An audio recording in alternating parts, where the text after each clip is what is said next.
Hi. Hi, I'm Casey. I'm Jared. Hi. That's Jensen. Hi, Jensen. So I didn't actually have a question prepared because I didn't think I'd get picked. But how are you guys as kids? Jensen, how's the twins? They are crawling now? No, not good. So when they're just there, that's you can walk away for a moment. Now you can't. My little boy is much more adventurous at this point than my little girl. So if you do turn your back for a moment and you turn back and it's like, and he's gone. Does anybody got eyes on fireplace? He's in the fireplace.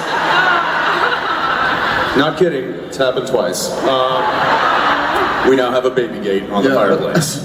Luckily it's Austin, so you don't use fireplaces very often. It's already 100 degrees The out. fire's not on. But no, the kids are great. In fact, we were just talking to our wives backstage. It's the one time of the convention day where we sit and have lunch and check in with the boss. And they are together with the kids at the zoo. So precious. So, yeah, it's pretty disgusting. Yeah, pretty much. That's precious. Pretty gnarly. Sure, precious, disgusting, pretty much. Same thing. Thank you for your question. Thank you. All right. Hi, so what are the weirdest fan experiences you guys have ever had?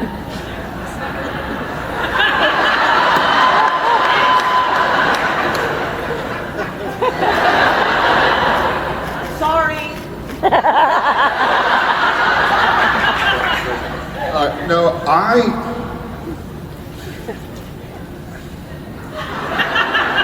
this is gonna sound like I'm sucking up to you guys, but I love the fans and the fandom, and it's cool because our show is, I mean, not that we all don't.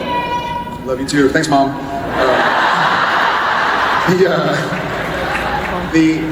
This show is so specific. You know, I can walk in a lot of places and nobody has any idea who the tall, long-haired guy is. But if somebody knows me, they know my work, so it's really neat. So I don't randomly have people coming up and going like, oh my gosh, blah, blah, who don't know the work, know what I stand for, know what we as a fandom and a family stand for. So I haven't really had any weird experiences. I've had some unique ones. I don't want to call it weird. When Genevieve and I were on our honeymoon, we hiked Machu Picchu for our honeymoon, and then we also, it was fun. Yeah, great honeymoon, right? and then we went to Bora Bora, and on the flight to Bora Bora on Air Tahiti Nui, our flight attendant, really nice guy, it's probably a better way to say it, and he's talking to us the whole time, and he doesn't really mention the show or anything. And then finally he's like, by the way, I really like your show. And this was, God, 7 years ago, I guess. And he's like, I really like your show, and I actually have the tattoo. I was like, what? Like, what a random, he had the tattoo, he showed it, he proved it. That was, I think, my first experience with seeing somebody out in the wild that had the tattoo. And then I was, it's scary out there. Rarely seen in his natural habitat. The Jared Padalecki can be seen with long hair. Rummaging amongst the trees. Yeah, so that kind of stuff is funny. And I was at, what's the golf place? It's called a golf course. Top Golf. I was at Top Golf in Austin, and again, randomly out in the wild, our waiter had the tattoo. It was just cool. I was like, sweet. So that was fun. Again, not weird. It was more like, oh, weird, but not weird. You know? Oh, coincidental. It's. I would say it's never weird. It's more just kind of surprising to us at this point. Nothing strikes us as weird. We work on a show called Supernatural. We live in the weird.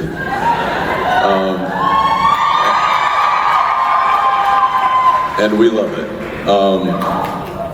Last night, I went to Starbucks before I came here for the concert.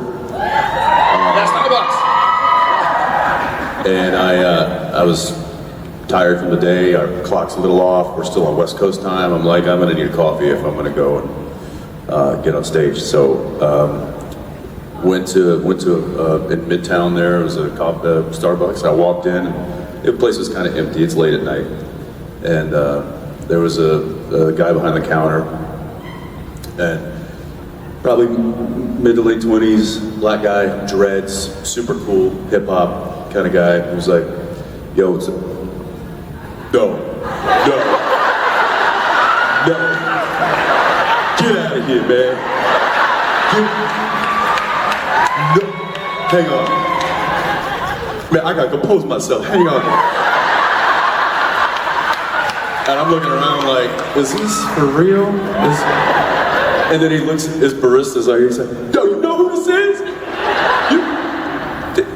Shits and Ackles. Supernatural. Voice of the Red Hood. Smallville, Dark Age. You know who this is?" He like read my resume off to the barista. Meanwhile, this poor little like Hispanic girl behind the coffee machine is looking at me going, "I don't know who he is."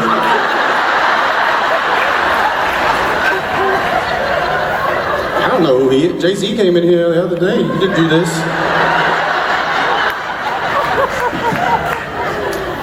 Caught me off guard. Was not expecting that.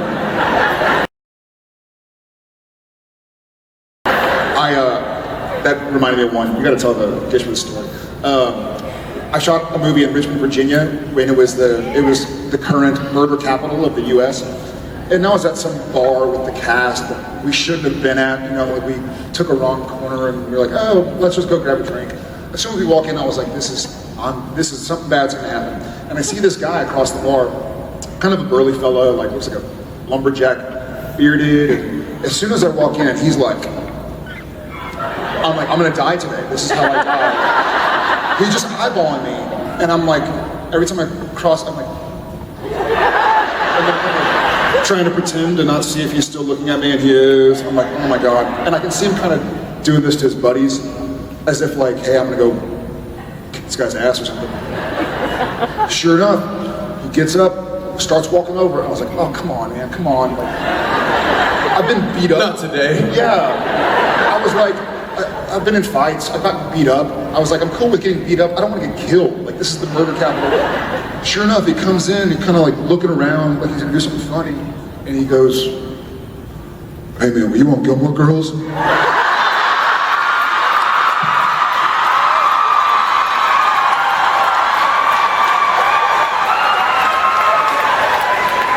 So now I'm like, I don't know what to say. Like, does his wife have a crush on me? He's gonna kill me? Because I was like, Am I still gonna die? am I still gonna die? So I'm like, yeah. And he goes, oh yeah, it's him. Come on over. And like brings his boys over. I think I took a picture. I was still kind of like.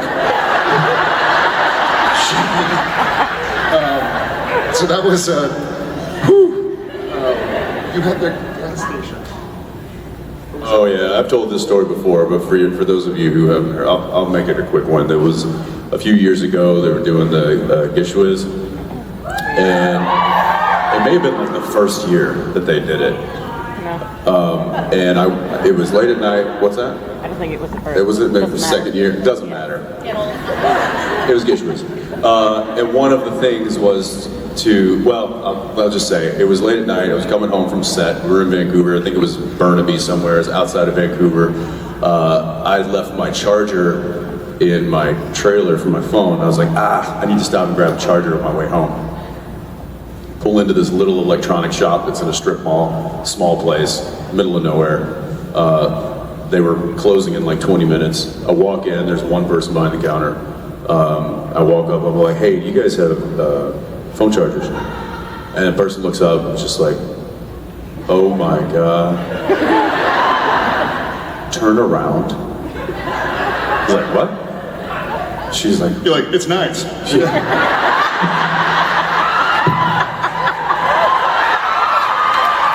don't have to ask me twice.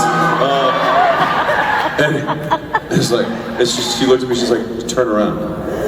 Okay. And I turned around and set up on some boxes was a big piece of plywood with my face made out of Skittles.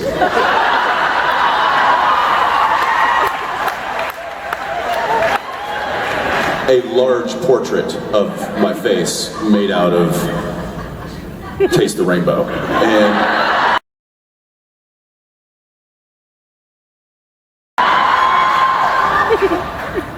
imagine the confusion on my face. The Skittle face or the real face? Both. Anyway, yeah, that was an odd experience. Turned out that her coworker was doing dishes and had been working on that all week, but wasn't there that evening, and so we ended up calling her and surprising her. But it was She's never missed another day of work ever. Anyway, that was an odd moment, but again, not weird. That's how weird our lives is. That's how weird our lives is?